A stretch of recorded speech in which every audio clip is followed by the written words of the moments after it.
The age of 15 is exciting. For me, this was the year of many firsts. My first time driving, my first boyfriend, my first school dance, my first real introduction to independence from my parents. I'll let you assume the rest of the firsts I experienced because you likely had one similar to mine. Needless to say, the age of 15 is the perfect equilibrium of learning about the wonders of your teenage years without any real responsibilities like a job or a car. Though I lived through all of the normal 15-year-old firsts like most kids, I experienced some additional firsts that would forever change the way I viewed confidence and self-esteem. My first bad injury, my first day in the hospital, my first CT scan, my first real introduction to the suffocating, debilitating nature of insecurities. The age of 15 is exciting, until it costs your parents thousands of dollars in medical bills, physical therapy, and cosmetic treatments, all because of one massive juvenile mistake.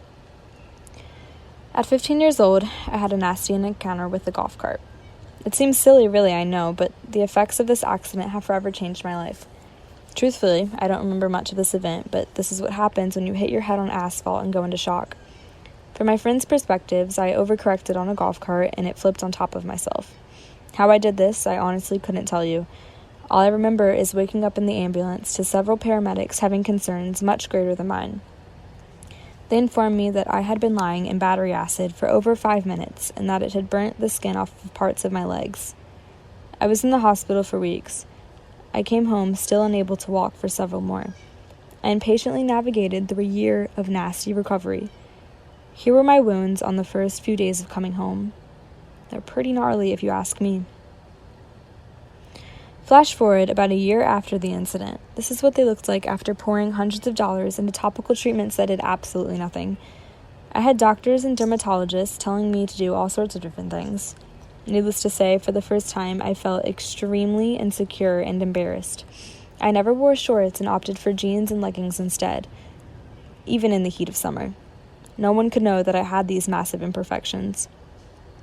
After feeling this way for so long, I caved and begged my mom for laser scar treatment. She agreed, and we headed to the treatment center just a few days later. It wasn't pretty. Upon arrival, they sat me down for an evaluation. As a very insecure 16-year-old, I hesitated to show them my scars. Very few people knew what my legs looked like, and their reaction made me queasy.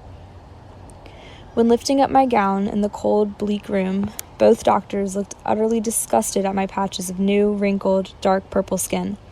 I felt like Frankenstein sitting completely exposed while they talked to each other in medical jargon about the best course of treatment. After a few months of discussion, they turned to me and told me that I would be beautiful in no time. Little did I know that no time would be an infinite amount, and that beautiful meant more scarring and thousands of dollars in treatments. Each breath of cool air produced by the lasers targeted my blood vessels under extremely fragile, sensitive skin. I remember closing my eyes while they penetrated my skin, and I sung the ABCs in my head over and over to resist the urge to scream, "Please, stop." Imagine the worst sunburn you've ever had. Now consider somebody pinching that skin, then flicking you with a rubber band, about 250 to 300 times in a row in one specific spot. Ouch.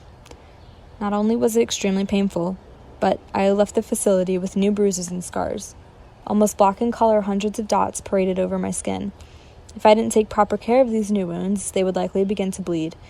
The aftercare process was painful, tedious, and yet again expensive. I sometimes reflect back on the condition I would be in after leaving the treatment center, and I wonder whatever made me return each time. I then remember how promising they made it out to be.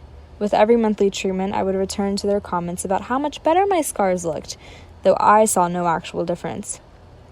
Hundreds of positive testimonials lined their office walls, preaching about the miracles that these doctors performed on their insecurities. This always rubbed me the wrong way, too.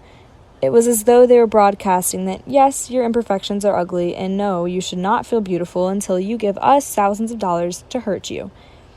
I went to treatments once a month for about a year. Seeing no progress, I eventually gave up. I knew that the only thing that would make me overcome my self-consciousness would be myself. But this definitely didn't happen alone.